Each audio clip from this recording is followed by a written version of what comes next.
Good day to everybody. This is Cybertal coming back at you with all things chess.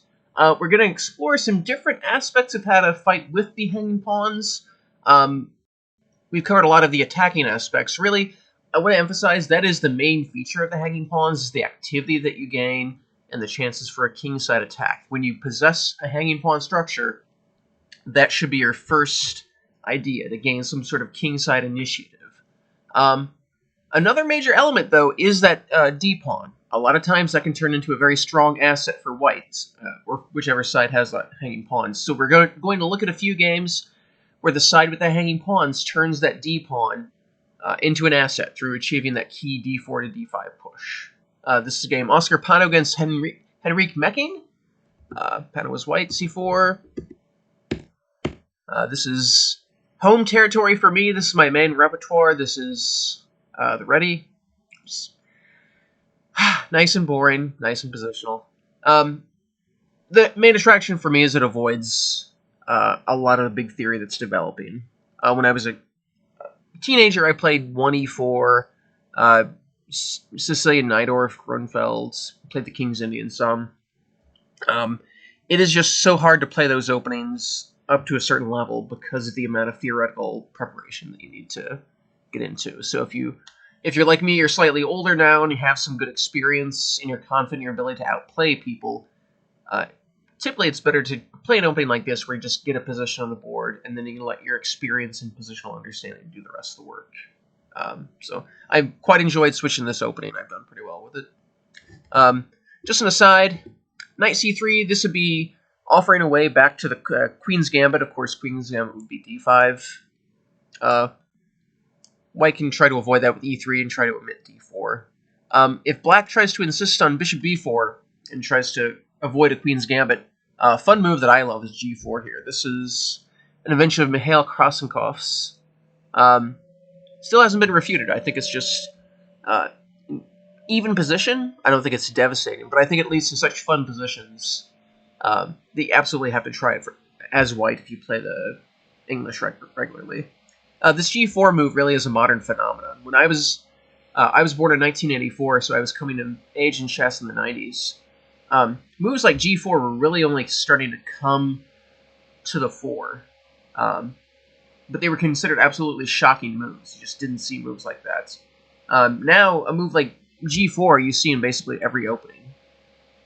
It's not shocking anymore. It's sort of the new thing of modern chess is that we're desensitized to shock, and we sort of improved our vision of the board because we don't view any move as taboo. We analyze basically everything. And if it works, it works. We don't have any grudges against certain types of moves. But just a quick aside, g3, e5, bishop g2, d4, this would head back to the Catalan. This is a perfectly valid opening for white. It has a lot of very specific, concrete theory, though. So if your goal is to avoid the big theories, bishop g2 is much better here, just because you're avoiding the Catalan and avoiding a lot of theoretical preparation. But the Catalan is one of the most important openings in modern chess. d7, castle, b3. So this would be a white's last chance to get into the Catalan with d4. This move order actually has a little bit of an advantage because we force black to play a slightly more passive variation with bishop e7 instead of a more active one with, say, bishop b4 check earlier. But b3, this stays within the true ready. This is how I play this position. c5, b6. This is one of the main lines. The other one, d4. So black agrees to a modern Benoti, at least a tempo down. One tempo will be because he's black, and whenever you go to reverse opening as black, you're down a tempo by default. He could be down by 2 tempi because black really needs to play e5 in this position. So he'll lose another tempo by playing e6 and then e5 and 2 separate moves. So why is this okay for black? Basically, black is going to argue that white has spent that move on bishop b2, and bishop b2 is worse than useless because it's biting on the granite of that d4 pawn. And that'll really be the strategic tension that informs the position. White's going to do his best to try to undermine this d-pawn. Failing that, in a lot of positions, he'll also try to trade this bishop on b2 off for another black piece. b4 is my personal choice in this position. e3 is also another normal move. And then rook e1 here, and then white will try to trade a minor piece with knight e5. And it's a very interesting strategic struggle here. I like b4 because it immediately starts going after the base of that d-pawn. Black can't take the b-pawn because then just knight d4, and black's center is completely disappeared already. But I think this is a balanced position, but strategically I prefer white just because his play is very clear. He's going to go after all the foundations of black's center and try to clear those off. Whereas black, he has to sort of defend what he's gained by playing d4. But very interesting game. This is sort of a position why I love playing the ready, because it leads to interesting strategic tussles like that. b6 is the main line. It's a little bit more popular. e3, c3. Notice here that d4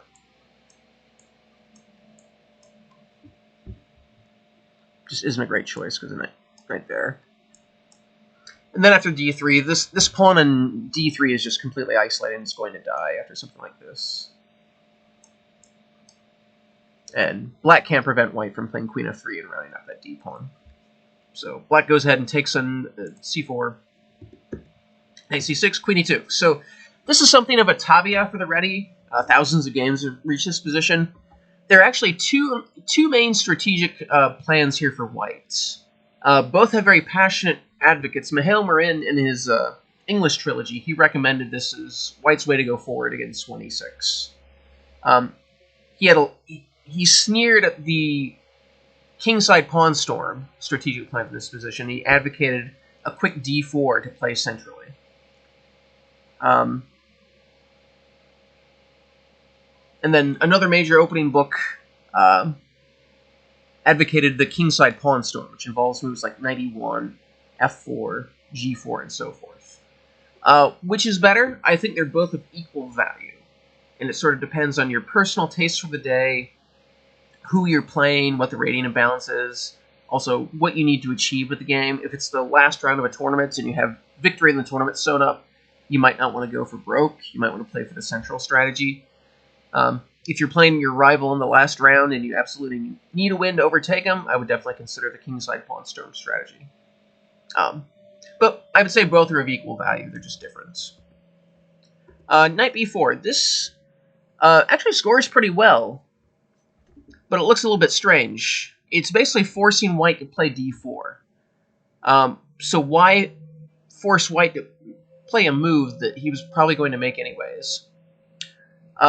First off, the knight immediately unclears the battery for the bishop on b7.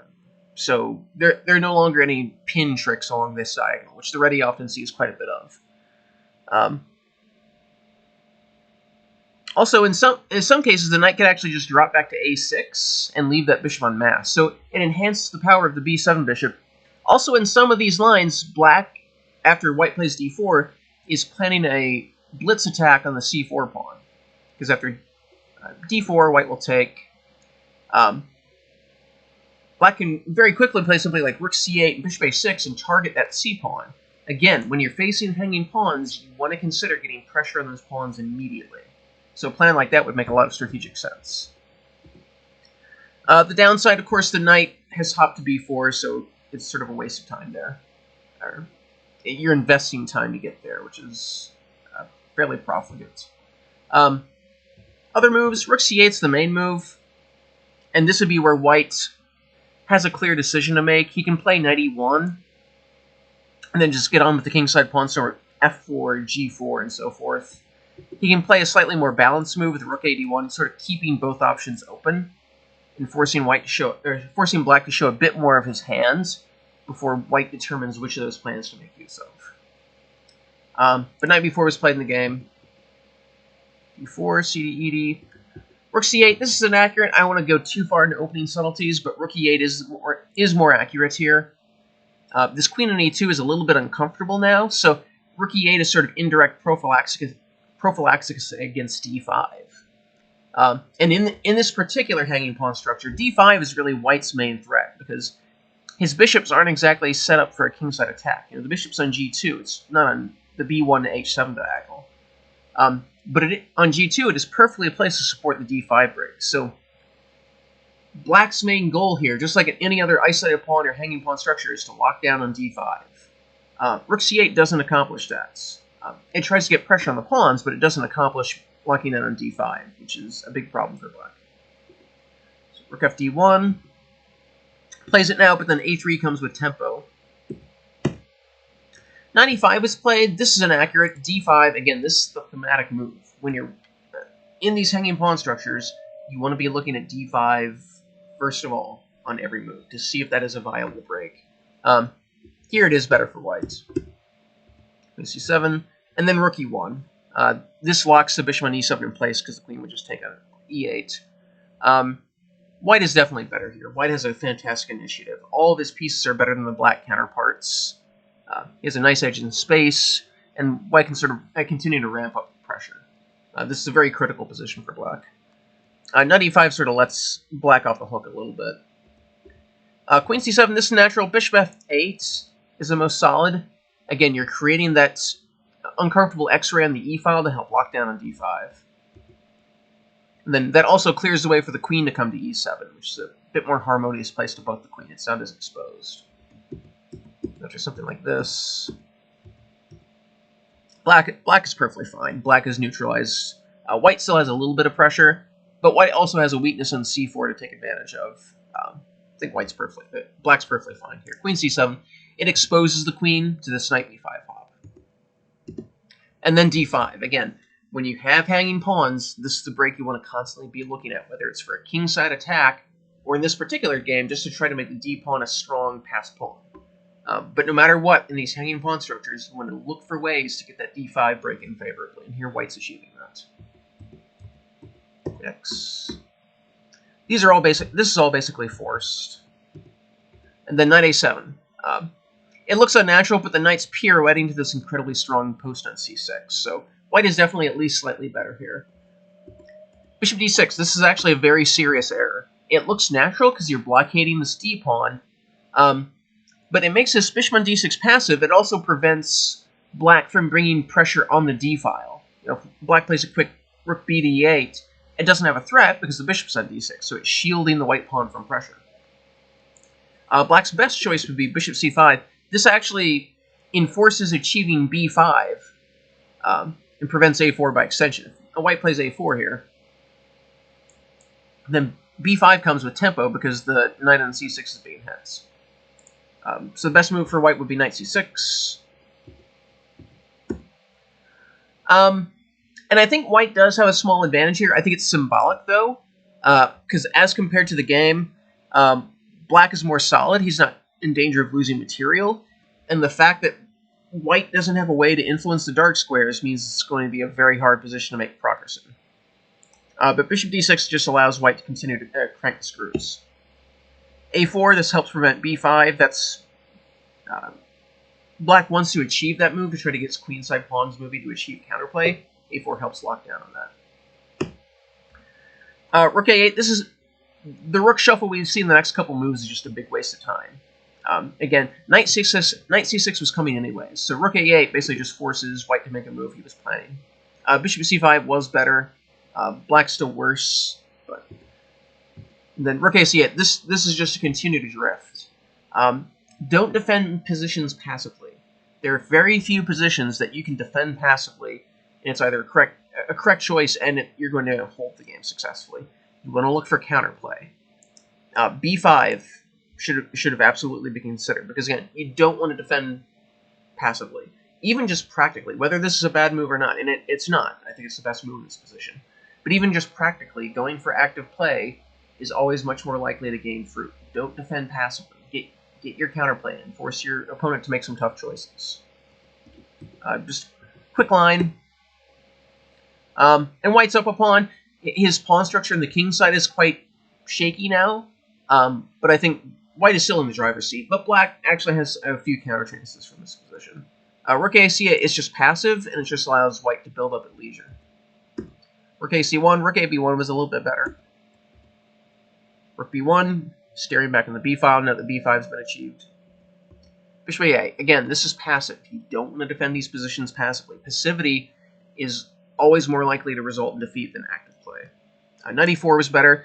Again, that just looks so much more active. You're aiming at this loose f2 pawn. Bishop c5 is a resource in some positions. The knight can, if this bishop were to say to disappear from this diagonal, knight c3 is a resource sometimes. So after bishop, something like this. And white's definitely better here.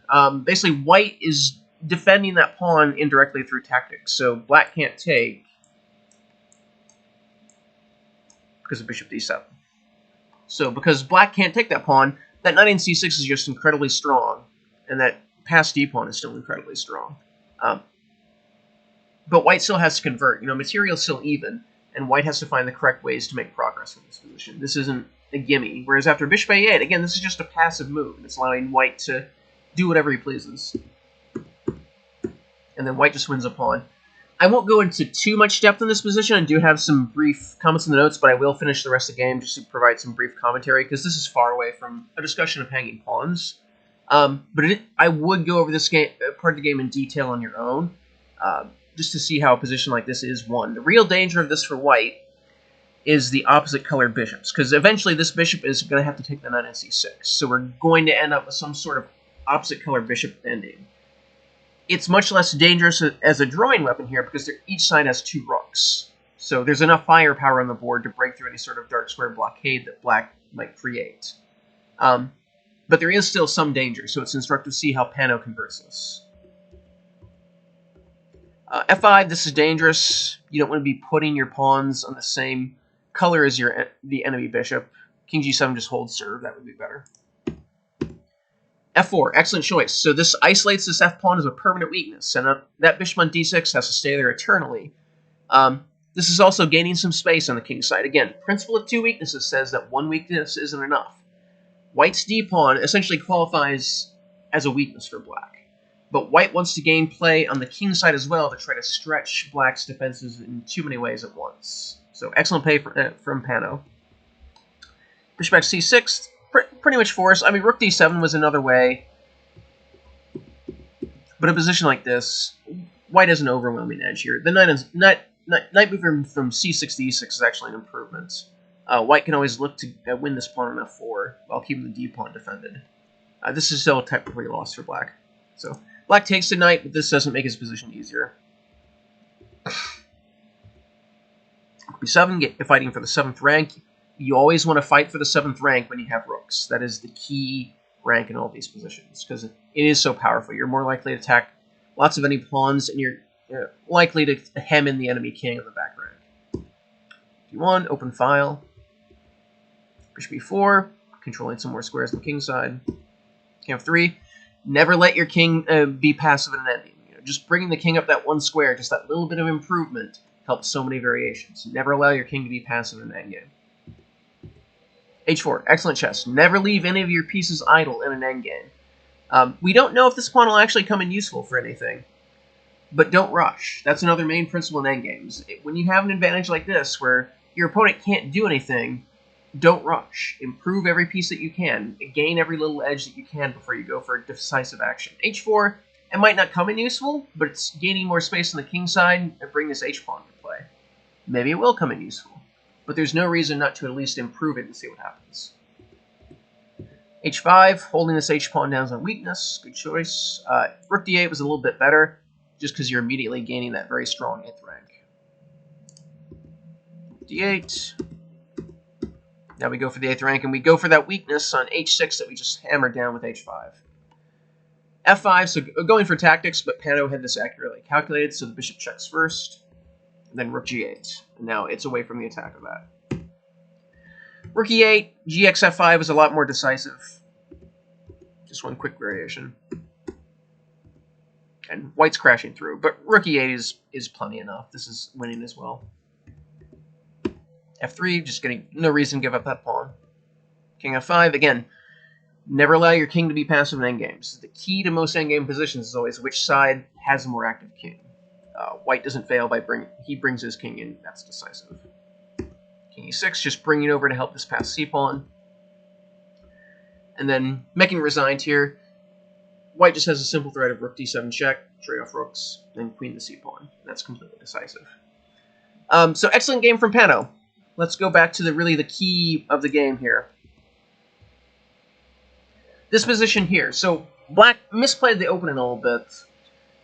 Again, when you have these hanging pawn structures, you always want to be looking to the key break of d5. Here it's especially strong. It leads to a pawn weakness for white, but the activity that white gains is so much more important that it hardly matters. Compare each of the white pieces to their black counterpart. So every white piece is better than the black counterpart on the other side of the board. Activity matters. Piece activity matters. A pawn weakness will matter in an ending, but if your pieces are so active that they overwhelm your opponent, you're not going to reach the endgame. The main idea of the d-pawn advancing is to unleash white's activity, is to unleash his pieces behind them to attack black's passive position. Now, failing that, what we see in this part of the game, white's playing d5 for a different reason. He's playing it to achieve this very strong d-pawn. Now, this pawn is isolated, so sometimes it's a double-edged sword. But here, black is never able to get sufficient pressure on the d-pawn to prove it's a weakness. And if he's not able to prove that's a weakness, that's just a very strong passed pawn that can tie black down. And that's exactly what we see in the game. So, once again, in any hanging pawn structure, looking to that d-pawn break is your main asset, whether it's to achieve a kingside attack, or here it's the d-pawn itself that's the asset, where you're advancing further into the board, gaining more space, and creating that strong passed pawn to tie black down. So, excellent game from Panno. We're going to continue our examination tomorrow with another look at a strong d-pawn resulting from hanging pawn structure. My name is John. I'll see you then.